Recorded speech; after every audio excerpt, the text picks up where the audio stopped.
안녕하세요. 저는 부천에 사는 40대 초반의 여자입니다. 여기에 올라온 글을 읽어본 적은 있었지만 제가 이렇게 글을 쓰게 될 거라곤 상상도 못했습니다. 저는 정말 시월드도 없이 사랑하는 남편과 누구보다 행복한 결혼 생활을 하고 있었어요. 하지만 형님이 저희 집안 사람이 되고 나서부터 정말 바람 잘 날이 없었어요. 형님이랑 저는 나이는 동갑이지만 회사에서는 제가 형님의 직장 상사였어요. 형님은 여우 중에서도 정말 얄미운 여우여서 제가 평소에도 마음에 안 들어 했었거든요. 직장 상사한테 잘 보이려고 하는 건 좋은데 그게 너무 티가 나서 보기가 불편할 지경이었어요. 그런데 2년 전 아주버님이랑 결혼한 뒤로 공과 사를 구분하지 않고 회사에서도 계속 집인양 형님 행세를 하는 거예요. 제가 몇 번이나 공과 사를 구분해달라고 했지만 전혀 제 말을 듣지 않았어요. 제게 그런 말을 들은 게 마음에 안 들었는지 시어머니께 제가 회사에서 상사라고 형님인 자신을 무시하면서 괴롭힌다고 거짓말을 치더라고요. 당연히 시어머니께서는 형님 말을 믿고 저를 꾸짖으셨죠. 어머님, 저 요즘 회사 다니기가 너무 힘들어요. 동서가 상사로 있으니까 너무 불편한 거 있죠?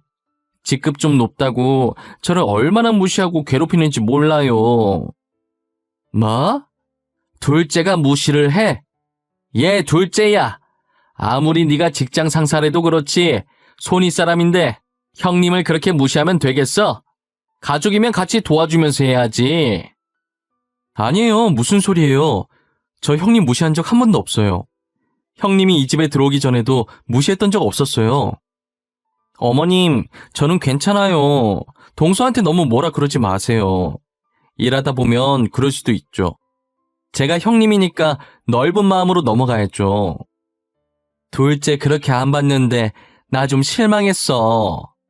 그래도 형님이 착하니까 넘어가 주는 거지. 다른 집이었어 봐. 벌써 난리 났어. 형님이 제게 이런 적이 한두 번이 아니라서 점점 화가 나더라고요. 그래도 집안 분위기 망치기 싫어서 늘 제가 고개 수그리고 들어갔었어요. 그랬더니 형님은 시어머니를 등에 업고 선을 넘는 행동을 하기 시작하더라고요. 회사 다니면서 자기 괴롭힌다고 거짓말 치는 건 애교 수준이었어요. 제가 정말 형님의 거짓말 때문에 억울한 일을 겪은 적이 있었어요. 회사 앞에 있던 카페에서 점심을 먹고 잠깐 남편을 만나고 있었어요. 그런데 형님이 몰래 남편의 얼굴은 안 보이게 찍어서 시어머니한테 그 사진을 보냈더라고요. 제가 지금 남편을 두고 다른 남자와 바람피는 것 같다면서 말이에요. 그날 일하고 있는데 시어머니 전화로 불나고 있었고 저는 일이 많아서 전화를 못 받는 상황이었죠. 계속 전화를 받지 않으니까 형님한테 전화를 하셨었나 봐요. 첫째야, 둘째가 내 전화를 안 받는데 회사에 있는 거 맞냐? 전화를 안 받은 적이 없었는데 말이야. 너희 같은 부사라고 하던데 회사에 있는지 확인 좀 해봐라. 어머님, 지금 동서 자리에 없어요. 아직 그 남자 만나고 있나? 저는 모르겠네요. 제가 들어오면 어머님께 전화 한 통 드리라고 할게요. 그래, 알았다. 일하느라 바쁠 텐데 미안하구나. 둘째 오면 전화하라고 꼭 전해줘. 바빠서 전화 볼 틈 없다는 걸 알면서 아예 제가 자리에 없다고 거짓말을 친 거예요. 저는 급한 일을 끝내고 폰을 봤는데 시어머니께 부재중 찍힌 걸 보고 깜짝 놀랐었어요. 정말 거짓말 하나도 안 보태고 15개가 찍혀 있었어요. 도대체 이게 무슨 일인가 싶어서 시어머니한테 전화를 했었죠. 어머님, 전화를 왜 이렇게 많이 하셨어요? 무슨 일 있으세요? 제가 바빠서 일하느라 전화를 못 받았어요. 죄송해요. 둘째 너, 일하고 있었던 거 맞아? 아까 첫째 말로는 자리에 없다고 하던데 확실히 일하고 있었던 거 맞냐고? 그럼요. 업무 시간에 일 안 하고 뭐 하겠어요. 진짜 일하고 있었어요. 오늘 급하게 처리할 게 있어서 그거 좀 한다고 전화를 못 받았어요. 됐고, 오늘 일 마치자마자 우리 집으로 오거라. 너한테 할 말이 있으니. 지훈이 애비한테도 우리 집으로 오라고 말해놨다. 갑자기요? 남편까지 부르고 도대체 무슨 말이길래 그러세요? 일단 알겠어요. 퇴근하면 어머니 집에 들릴게요. 도대체 급하게 할 말이 뭐길래 저희 남편까지 부르시는 건가 싶었어요. 남편한테도 짐작 가는 게 있냐고 물어봤지만 전혀 모르는 눈치더라고요. 저는 퇴근하자마자 시어머니께서 말씀하신 대로 시댁으로 향했어요. 남편이 먼저 와 있었는지 시부모님 집 앞에 남편 차가 서 있더라고요. 시댁 문을 열자마자 짝 하는 소리가 크게 나면서 제 고개도 함께 돌아갔어요. 저는 순간 이게 무슨 일인가 사태 파악이 되질 않았고 얼얼해지는 뺨에 손을 갖다 대고 시어머니를 쳐다봤어요. 남편은 가만히 서서 시어머니를 말릴 생각도 하지 않더라고요. 어머님, 지금 제 뺨 때리신 거예요? 제가 뭔 잘못을 했길래 뺨을 맞아야 돼요? 당신은 어머님 안 말리고 거기 서서 뭐 하는데? 뻔뻔한 년. 남편 두고 바람핀 주제에 뭐? 뭔 잘못을 해? 너 당장 일 그만둬라. 지금까지 회사 가서 일을 한 게 아니라 남자 만나고 다녔니? 무슨 말을 하시는 거예요?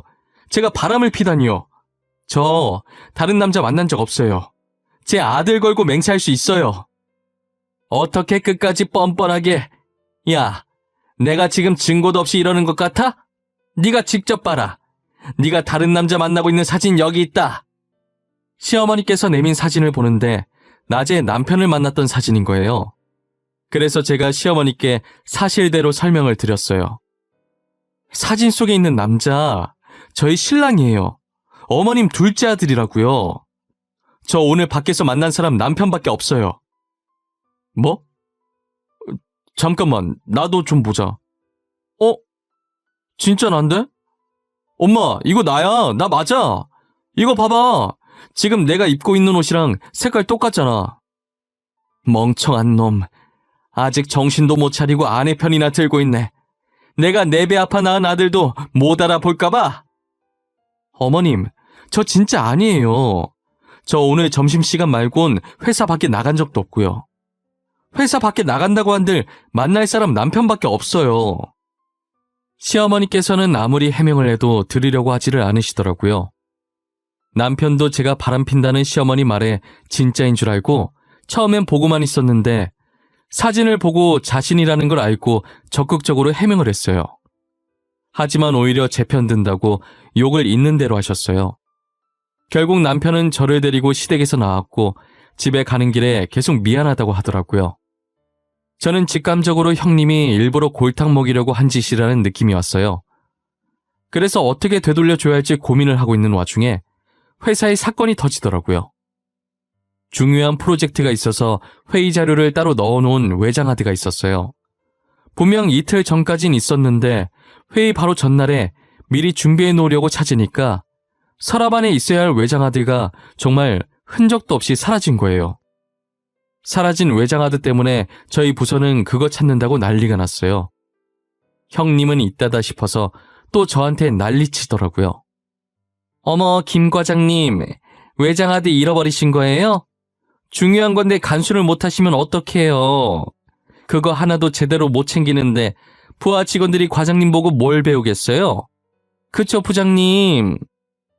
김 과장, 진짜 어떻게 할 거야? 그거 없으면 회의 못하는데, 진짜 미치겠네. 내일 다른 업체에서도 오기로 한 엄청 중요한 회의라고! 오늘 안에 무조건 찾아. 알겠어? 오늘 안에는 꼭 찾겠습니다. 회의에 피해 안 가게 할게요. 정말 죄송합니다, 부장님.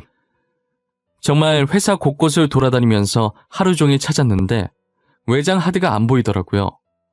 저 때문에 회사에 피해 갈까봐 정말 눈물이 다 나려고 하더라고요. 그래도 그나마 다행이라고 해야 할지 회의 자료 최종본을 외장하드에 넣고 수정본은 컴퓨터에 그대로 저장되어 있었어요. 내용만 조금씩 수정하면 될 것 같더라고요.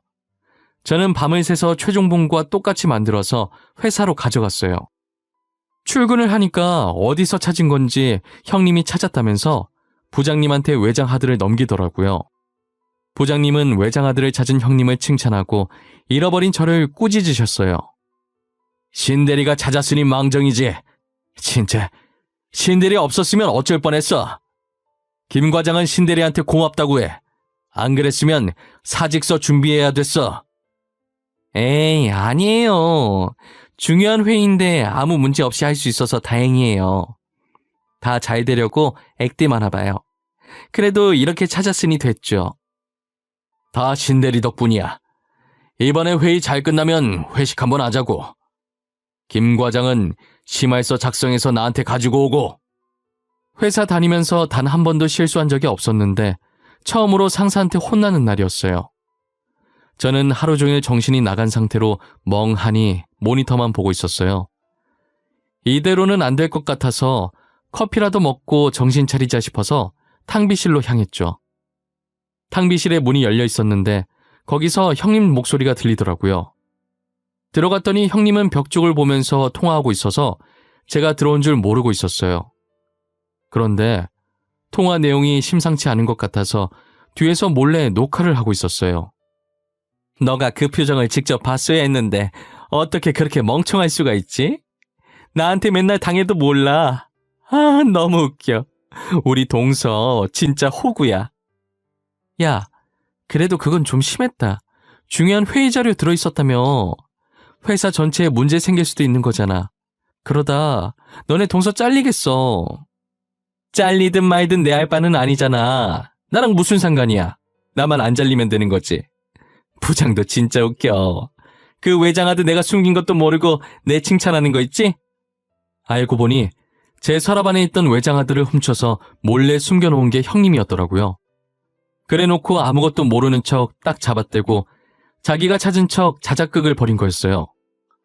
저는 형님이 정말 이 정도까지 밑바닥인 줄은 꿈에도 몰랐어요.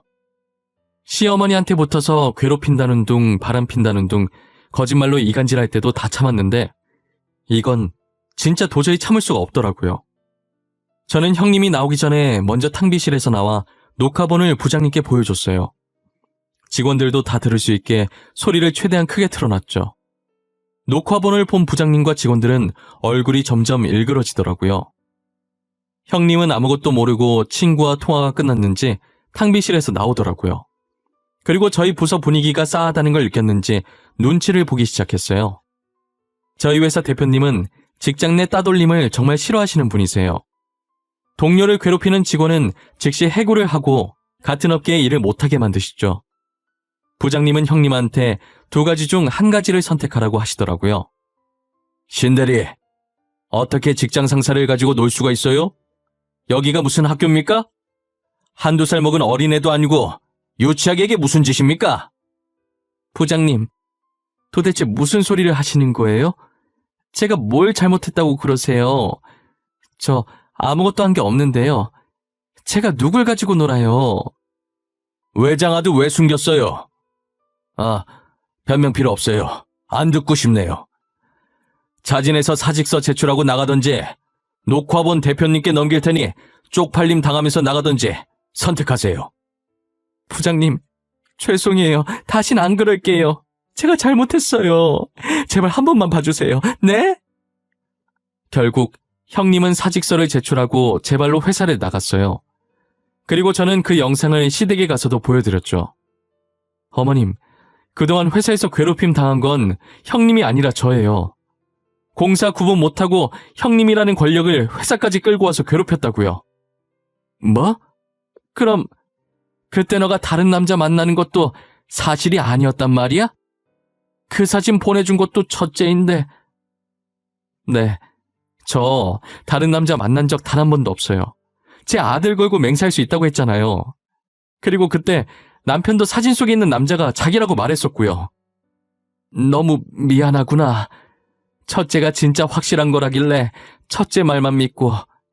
내가 정말 미안하다, 아가. 그동안 얼마나 힘들었을까. 어머님도 모르고 그러신 거잖아요. 저는 괜찮아요. 다 잊었어요. 이제라도 이렇게 오해를 풀 수 있어서 다행이에요. 저는 시어머니와 오해를 풀었고 시어머니는 곧장 형님을 시댁으로 불렀어요. 형님은 제가 모든 것을 다 말했다는 걸 예상하고 쭈뼛쭈뼛 들어오더라고요. 시어머니는 형님이 들어오자마자 아주버님이랑 당장 이혼하라면서 난리도 아니셨죠. 둘째한테 얘기 다 들었다.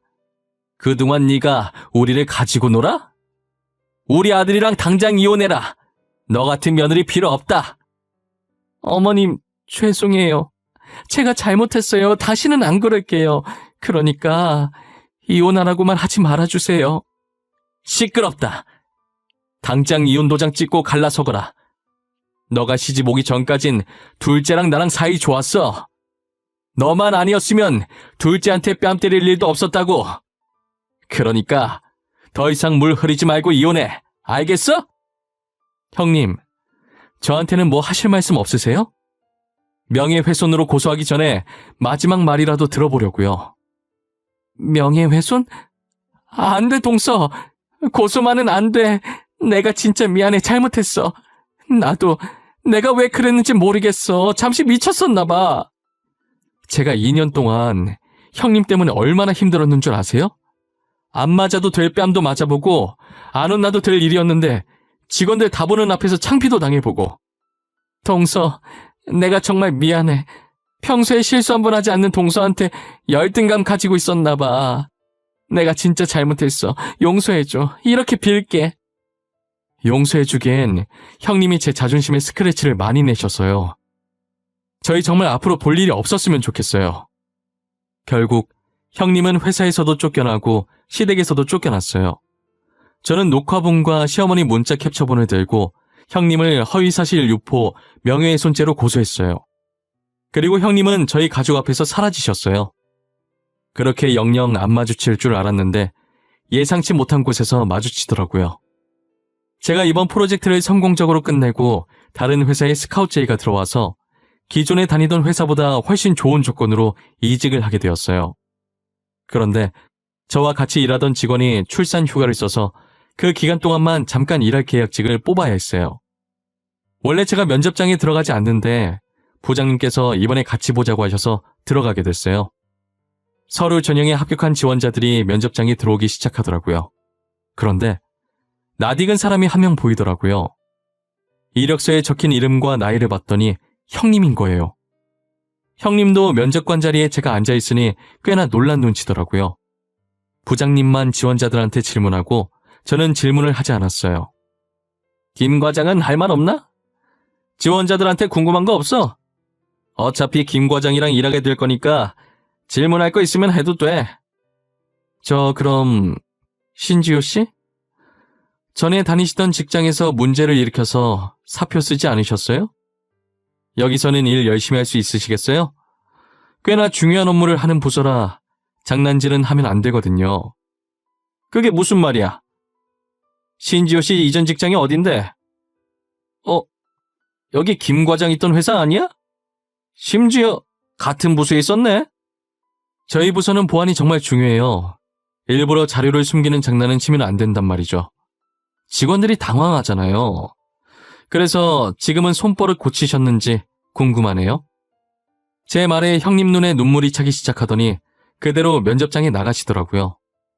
도망가는 형님의 뒷모습을 보는데 그리 속이 시원하진 않더라고요. 그래도 형님이 이혼하시고 나서 제 삶은 예전처럼 평화로워졌어요. 시어머니께서는 미안해서 제게 예전보다 훨씬 잘해주시고 계시고요. 저는 도대체 무엇이 형님을 그렇게 만든 것인지 가끔 생각해봐요. 집안도 저보다 좋았고 아주버님도 저희 남편보다 돈 잘 버는데 정말 고작 제가 자신과 동갑인데 과장직급을 달고 있어서 열등감을 느꼈던 걸까요? 글쎄요. 그런 이유였어도 거짓말 치면서 남을 괴롭히는 건 아니라고 봐요. 저도 사람인지라 저보다 훨씬 잘난 사람을 보면 질투가 나긴 합니다.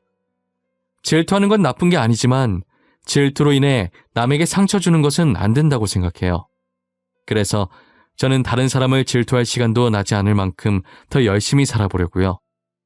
제 이야기는 여기까지입니다. 지금까지 제 사연을 들어주신 모든 분들께 감사합니다. 요즘같이 힘든 시기에 다들 기운 내시기 바랍니다.